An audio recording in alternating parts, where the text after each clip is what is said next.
Now it's time for our first presentation, and I'd like to welcome Colonel Brian Laidlaw, the 325th Fighter Wing Commander at Tyndall Air Force Base. Colonel Laidlaw actually rode out the hurricane at Tyndall Air Force Base that day in October, and has been leading the massive recovery effort that began the next day. Colonel Laidlaw.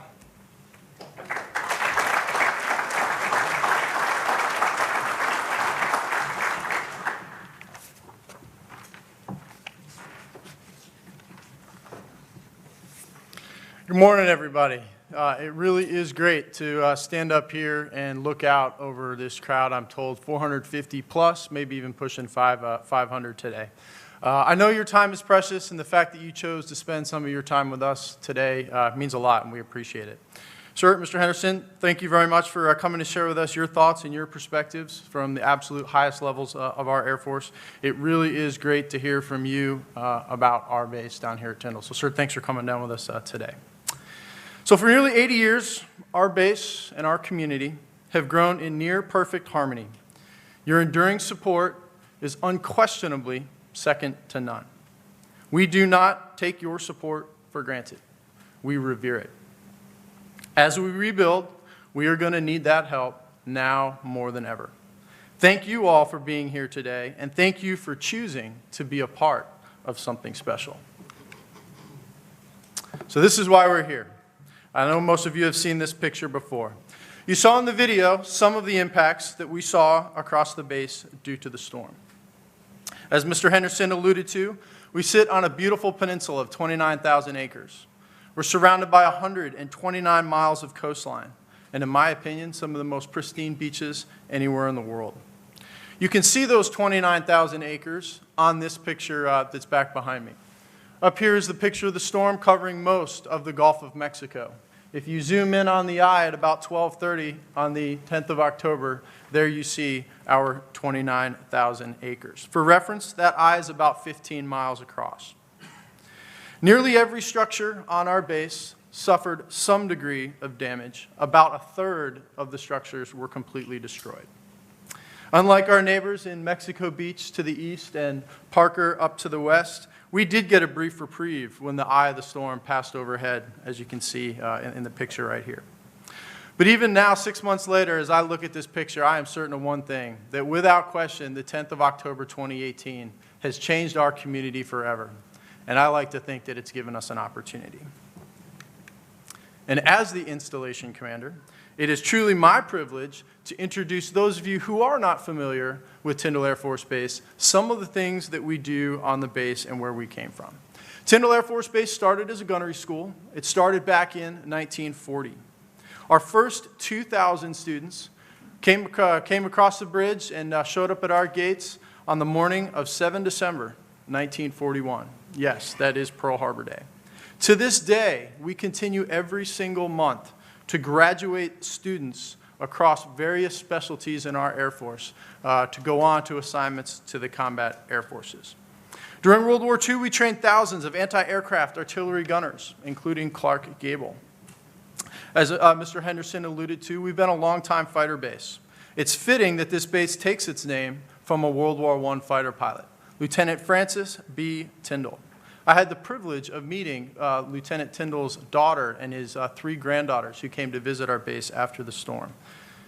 In World War I, Tyndall commanded the 22nd Aero Squadron. He shot down 4 enemy aircraft. Some of his squadron mates say he actually shot down 5. One of those missions, interestingly, was on October 29th, 1918, nearly 100 years to the day before Hurricane Michael hit the base.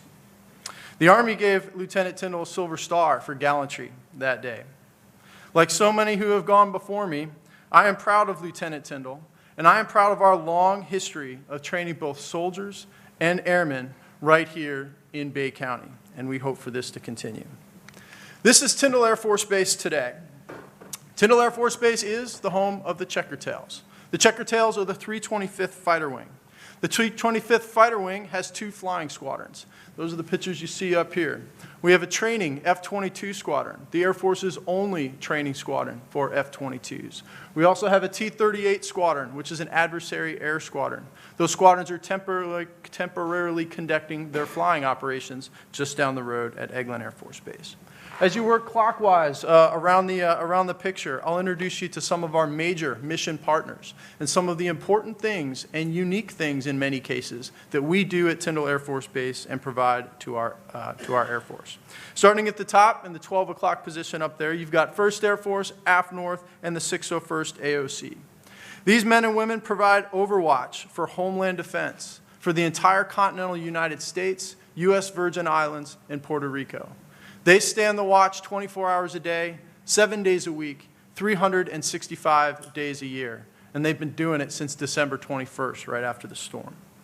Next, you have the 53rd Weapons Evaluation Group, or as we like to call them, the WEG.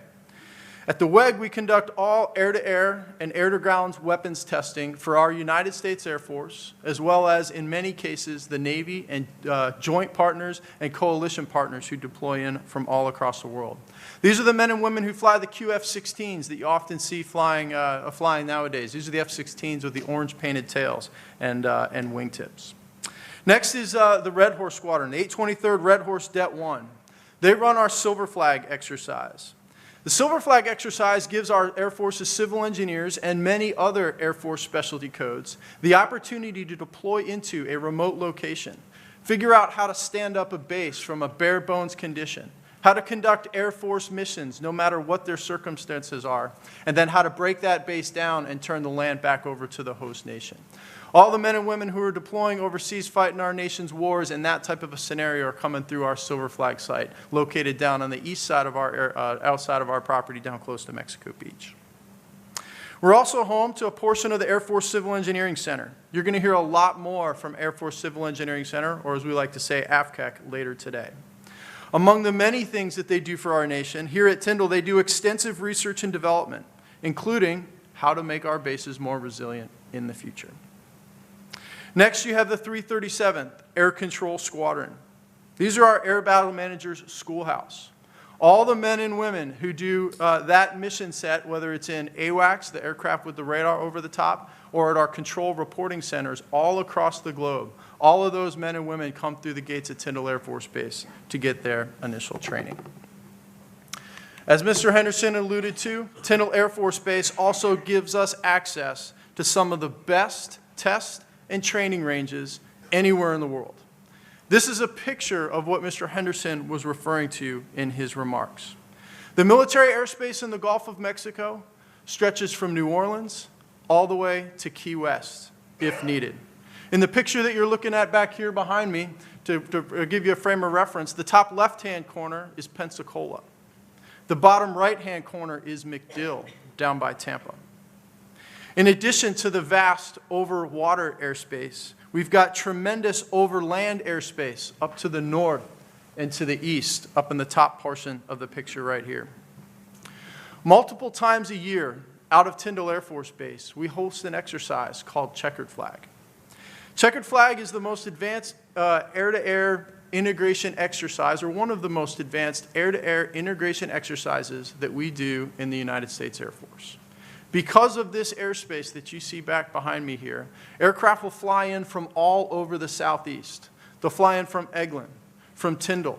They'll come down from Montgomery up in Georgia. Occasionally they'll come down from Shaw in South Carolina. They'll come over from Jacksonville and occasionally New Orleans. The tankers will fly up from MacDill, and they'll all meet just south of Tyndall Air Force Base and provide our airmen some of the best training that we have to offer. Tyndall sits right in the middle, and that's what makes us strategic. Tyndall does not have, as Mr. Henderson alluded to, Tyndall does not have some of the encroachment challenges that face some of our other bases. Because of those 29,000 acres and our runway infrastructure, we are able to keep those runways in relatively isolated locations. They're not in close proximity to heavily populated areas. And this base loves this community loves to hear the sound of freedom. I hear that all the time. Lastly, our base boundary, the base property itself, bumps right up against these warning areas that you see behind us. That enables us to launch drones, aircraft without pilots, often with explosives connected to them, directly off our runways out into warning areas. Those aircraft never leave military-controlled airspace. That is unique capability that we have at Tyndall. I don't think it's a stretch to say that these ranges are truly a national treasure. Tyndall is the star right in the middle of this picture. That is where we sit, and that is one of the many things that we offer to our country. So as you saw in the video, airmen are a resilient bunch. We're pretty proud of the fact that we get the mission done despite the circumstances. Despite all that damage and the setbacks, the mission does go on at Tyndall, as we've alluded to earlier. On this slide here are just a few examples of the things that we continue to do every day, because that's what our secretary expects out of us. So early next week, you may see, or you will see if you come out to Tyndall, an additional 47 fighters on our ramp. These fighters are coming from bases in England, Japan, and up in Virginia to do our air-to-air weapons testing and also to conduct one of those checkered flag exercises that I talked about before. QF-16s, like the picture you see up here in the top left, they fly out of off our runways nearly every day. They've remained stationed at Tyndall, and they were among some of the first aircraft to restore our flying operations. Yes, up in the top right, that is an F-16 that is flying, and no, there is not a pilot in the seat of that aircraft. The fact that we can fly airplanes like this without pilots in them, without the encroachment problems we have, is a unique capability to Tyndall Air Force Base. Okay, down here in the bottom left, that's our Silver Flag site. That's an Air Force civil engineer. He's standing next to a runway that we just intentionally blew up to create a large hole in the runway to see how he and his fellow airmen, how quickly they can repair that hole in the runway. You can't do things like that in close proximity to other populated areas. Now, this section here, that's the floor of the 601st Air Operations Center. They resumed their air sovereignty mission very quickly after the storm in early December. Right in the middle, you have a student from our Air Control Squadron. This lieutenant's going to go on to an assignment in an AWACS, or a ground control station, somewhere around the world very soon. We've already graduated our first 3 classes post-storm. We're on pace with our Air Control Squadron this year to graduate more students than we did last year. And next year, the Air Force wants us to graduate even more. So the Air Force depends on Tyndall to train the next generation of air warriors, from controllers to pilots to maintainers to engineers and to airmen from many other career fields as well. As we rebuild our facilities, these missions must continue. So I'll end with this slide. This is the Tyndall Air Force Base of tomorrow. You're going to hear multiple times today that we intend to rebuild Tyndall as the Air Force Base of the future. Part of that future is the potential for exciting new missions, like the 2 that you see pictured up above. Secretary Wilson recommended to Congress in December that we use supplemental funding to rebuild Tyndall as the future home of up to 3 F-35 squadrons. That's the airplane to your left, my right. The aircraft on the right is an MQ-9 unmanned aircraft. Tyndall Air Force Base remains the preferred alternative to host 24 of these aircraft and as many as 1,600 airmen that will come along with them. So a lot has changed since we welcomed our first gunnery class to Tyndall back on the 7th of December, 1941. And admittedly, it would be much easier to rebuild the base that we had 6 months ago. But that's not why any of you are here today. We need your help to rebuild not the base that we had, but to rebuild the base that we need. Today, we are getting missions done with short-term, temporary fixes all across the base. We look forward to partnering with many of you as we look to transition from those short-term fixes to more long-term, sustainable solutions. On Tyndall, we're ready to get started. Thank all of you for being here today, and we look forward to your questions later. Thank you.